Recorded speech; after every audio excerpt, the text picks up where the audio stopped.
Baik, perkenalkan nama saya Amros Sumajati Lesmana Supekti dengan NIM 2023-222-01-027.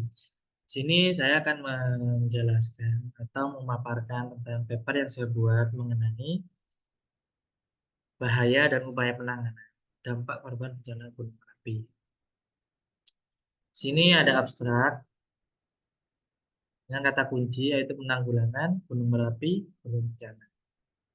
Dan baik di pendahuluannya isinya yaitu Indonesia memiliki wilayah yang luas dengan banyak pulau, terletak pada jalur gempa bumi dan gunung berapi. Kondisi tersebut menyebabkan Indonesia rawan terhadap berbagai bencana alam. Di Indonesia terdapat 129 gunung berapi aktif. 70 di antaranya digolongkan sangat berbahaya. Keberadaan gunung berapi membawa dampak kesuburan bagi tanah sekitar, sehingga banyak penduduk yang bermukim. Namun di balik itu, terdapat bahaya yang dapat mengancam keselamatan jiwa, kerusakan alam, dan kehancuran lingkungan apabila terjadi bencana gunung meletus. Peristiwa bencana alam merupakan kejadian yang sulit dihindari dan diperkirakan secara tepat. Dampak bencana dapat berupa korban jiwa, harta benda, kerusakan infrastruktur, lingkungan sosial, dan gangguan terhadap tata kehidupan serta penghidupan masyarakat yang telah mapan sebelumnya. Merapi merupakan salah satu gunung berapi yang paling aktif di dunia. Sejak meletus pada tanggal 26 Oktober 2010, menurut data Pusat Pengendalian dan Operasi Badan Nasional Penanggulangan Bencana yang dirilis pada tanggal 11 November 2010, jumlah korban tewas mencapai 194 orang.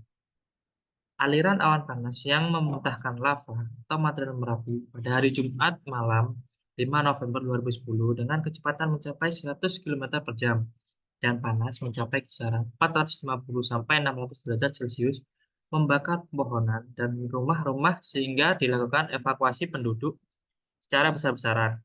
Kondisi tersebut yang memaksa pemerintah memperbesar zona bahaya hingga berjarak 20 km dari puncak Merapi yang sebelumnya ditetapkan dengan radius 15 km. Korban bencana alam menghadapi situasi dan kondisi yang sangat kompleks, baik secara fisik, psikis, maupun sosial. Problem paling besar mendasar adalah persoalan fisik seperti gangguan pemenuhan kebutuhan makanan, minuman, tempat tinggal, kesehatan, dan pendidikan. Hal ini berawal dari tersedianya atau terbatasnya fasilitas umum, sosial, dan sanitasi lingkungan yang buruk sehingga menimbulkan ketidaknyamanan bahkan dapat menjadi sumber penyakit kehilangan harta benda menyebabkan korban menjadi jatuh miskin, apalagi sumber mata pencaharian berupa lahan pertanian dan perkebunan juga mengalami kerusakan. Dan bagi kehilangan anggota keluarga, khususnya sumber pencaharian nafkah keluarga, seringkali menyebabkan timbulnya perasaan rasa khawatir, ketakutan, bahkan trauma yang berkepanjangan. Bantuan dari berbagai sumber yang berbentuk materi mungkin dapat memenuhi kebutuhan fisik para korban bencana, tetapi belum tentu dapat menyelesaikan masalah yang dihadapi. Kehilangan orang yang dicintai, rumah, harta benda, sawah, atau ternak yang menjadi mata pencaharian dapat menyebabkan guncangan jiwa dan trauma hebat. Nanti di akhir video akan saya tampilkan untuk sisa-sisa atau bekas dari bencana Gunung Merapi tersebut yang sekarang menjadi museum.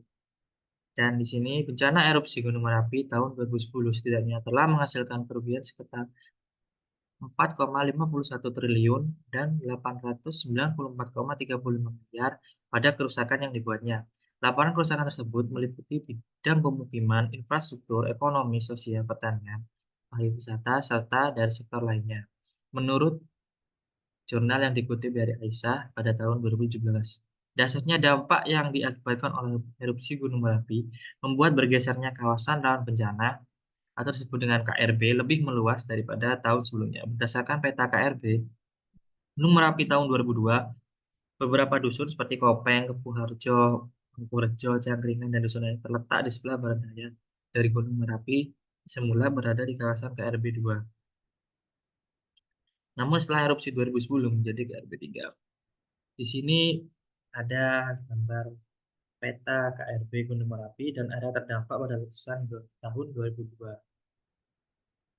Sebelumnya hanya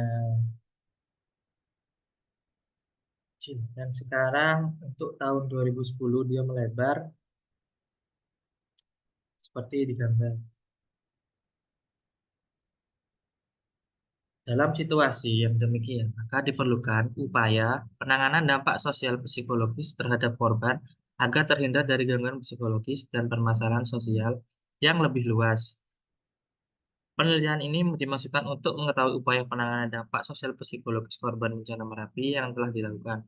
Oleh karena itu, rumusan yang diajukan adalah penanggulangan korban bencana Gunung Merapi. Dan juga nanti ada tentang penjelasan tentang mitigasi bencana, gimana caranya untuk jika terjadi sesuatu yang disebabkan oleh Gunung Merapi itu atau tanda-tanda akan gunung itu erupsi juga akan dijelaskan. Baik, kita masuk akan di pembahasan. Di pembahasan sendiri ada bahaya bencana Gunung Merapi meletus. Setelah 4 tahun berselang, status awas kini kembali ditetapkan pada Gunung Merapi. Sehari setelahnya, gunung setinggi 2.930 mdpl ini meletus dan disebut menjadi yang terbesar dalam 100 tahun terakhir. Berikut bahaya atau dampak yang ditimbulkan oleh letusan Gunung Merapi pada tahun 2010 adalah sebagai berikut. Yang pertama, hewan dan manusia meninggal. Tentunya dampak negatif dari gunung meletus ialah memakan banyak korban makhluk hidup, termasuk tumbuhan, hewan, dan manusia. Beberapa warga yang ada tidak sempat melarikan diri akibat kecepatan awan panas yang datang tiba-tiba, sakit dari gas beracun, dan sebagainya. Letusan Gunung Merapi pada tahun 2010 menelan sekitar 337 korban meninggal dunia. Sang juru kunci Raden Ngabei Suratsohargo atau disebut Mbah Marijan yang tinggal dari puncak Gunung Merapi juga menjadi salah satu korbannya. Yang kedua, pencemaran udara. Ketika gunung meletus, dampak yang bisa dirasakan hingga ke kota atau negara lain ialah pencemaran udara. Gas yang ikut disemburkan dari dalam perut bumi mengandung zat berbahaya seperti sulfur dioksida SO2, hidrogen sulfida, nitrogen dioksida, dan material debu lainnya yang biasanya mengandung racun. Yang ketiga yaitu awan panas. Dampak negatif dari gunung meletus selanjutnya ini keluarnya awan panas. Kecepatan awan panas yang berwarna seperti awan gelap ini mampu menewaskan semua makhluk hidup yang dilaluinya. Yang keempat pastinya yaitu hujan batuan pijar. Karena gunung meletus sendiri juga melontarkan batu pijar yang mengarah kemana saja mungkin. Batu pijar panas yang bisa membakar bangunan, hutan, hingga bisa menewaskan makhluk hidup yang ada di sekitarnya. Yang kelima, lahar yang merusak. Dampak gunung meletus tentunya memunculkan lahar dengan berbagai jenis. Seperti lahar dingin, lahar letusan eksplosif, lahar sekunder, dan lahar primer. Jika yang dilewati apabila dengan wilayah apalagi dengan wilayah yang landau, lahar dan mematikan bangunan sekejap. Keberadaannya mengancam ekosistem daerah pegunungan. Yang keenam, melumpuhkan aktivitas masyarakat. Dampak negatif gunung meletus selanjutnya dapat melumpuhkan aktivitas masyarakat, baik dalam bercocok tanam dan mencari nafkah. Jadi terhenti karena terpaksa mengungsi cukup lama, dan ekonominya harus dibangun kembali dari awal setelah bencana alam. Yang ketujuh, ada guguran lava pijar. Dampak negatif dari gunung meletus dengan adanya guguran lava pijar yang berasal dari aliran lava atau bunga lava ketika longsor dapat mengikis tanah yang luas berjuta meter kubik dan tentunya berbahaya bagi lingkungan. Selanjutnya ada dampak sosial psikologis korban bencana. Peristiwa bencana membawa dampak bagi masyarakat, khususnya menjadi korban. Beberapa permasalahan yang dihadapi korban bencana meletusnya Gunung Merapi yaitu satu, kehilangan tempat tinggal untuk sementara waktu atau bisa terjadi untuk seterusnya. Karena merupakan kawasan rawan bencana, termasuk dalam zona merah. Jadi untuk yang termasuk di dalam zona merah, ya kan diberi fasilitas tempat tinggal sementara sampai keadaannya kembali normal. Yang kedua yaitu kehilangan mata pencaharian karena kerusakan hak pertanian dan hancurnya tempat usaha. Berpisah dengan kepala keluarga karena ayah atau suami banyak yang memilih untuk tetap tinggal di rumah dengan alasan menjaga rumah, harta benda, dan tetap bekerja sebagai petani, kebun, atau beternak. Keempat, pemenuhan kebutuhan dasar berupa makanan, minuman, tempat tinggal sementara, atau penampungan pendidikan, kesehatan, dan sarana air bersih yang tidak memadai. Tidak tersedianya atau terbatasnya fasilitas umum dan fasilitas sosial. Terganggunya pendidikan anak-anak yang tidak bisa sekolah karena kerusakan sarana dan prasarana sekolah. Hilangnya harga diri dan kemampuan baik sebagai individu maupun sebagai keluarga karena di tempat pengungsian mereka menerima belas kasihan dari pihak lain dan bahkan sering kali menjadi tontonan. Kecewa pada pemerintah atau pihak-pihak lain yang tidak dapat minimalisir kerusakan yang ditimbulkan oleh letusan gunung berapi dan kecewa terhadap pelayanan yang diberikan oleh pemerintah yang berfondasi menjadi aksi sosial. Ketujuh, terhambatnya pelaksanaan fungsi dan peran sosial dalam kekerabatan serta pelaksanaan tugas-tugas kehidupan dalam kemasyarakatan. Misalnya kegiatan arisan, kegiatan adat dan budaya yang tidak dapat dilaksanakan di lokasi pengungsian. Kejenuhan akibat ketidakpastian berapa lama harus mengungsi, perasaan tidak berdaya, ketakutan, atau bahkan perasaan putus asa tapi kemungkinan bencana yang tidak mungkin dihindari. Akibatnya timbul perasaan marah, stres, frustasi, dan situasi dan kondisi yang serba tidak menentu, trauma, putus asa, merasa tidak berdaya, dan ketidakpastian terhadap masa depannya. Berpikir tidak realistis dan mencari kekuatan supranatural untuk mencegah terjadinya bencana. Kecewa spiritual yaitu kecewa pada Tuhan karena diberi ujian atau hukuman berkat cobaan kepada orang-orang yang merasa dirinya sudah melaksanakan ibadah sesuai ajaran agama. Dikutip dari jurnal Marjono pada tahun 2010. Sini ada penanganan korban bencana. Pelayanan sosial pengungsi merupakan tindakan yang dilakukan oleh pemerintah, pihak wisata dalam skala internasional maupun tingkat lokal untuk memberi perlindungan hukum, keamanan, pemenuhan kebutuhan pangan, pakaian, shelter, obat-obatan, pelayanan administrasi kependudukan, reintegrasi dengan keluarga dan relokasi. Menurut Alan Pansus de Minahan dalam Gunato Surjono dan kawan-kawan pada tahun 2004, pelayanan sosial ditujukan untuk menolong orang-orang yang mengalami permasalahan sehari-hari dalam keluarga, anak-anak yang mengalami hambatan belajar di sekolah, orang yang mengalami kesulitan dalam mencari pekerjaan guna menghidupi dirinya dan beberapa kondisi kehidupan traumatis seperti kedukaan, perpisahan dengan keluarga, menderita suatu penyakit, dan masalah keuangan sebagai penopang hidup. Demikian juga Sukamdi dalam Gumanto Surjono pada tahun 2004 mengupakan bahwa tindakan pelayanan kepada pengungsi adalah sebagai berikut. Satu, proteksi khususnya terhadap perempuan anak-anak usia. Kedua, pemberian fasilitas untuk kembali ke pemukiman asal, perantauan, atau lokasi baru. Tiga, menyelesaikan akar masalah penyebab pengungsian agar di kemudian hari tidak terjadi masalah pengungsian yang sama.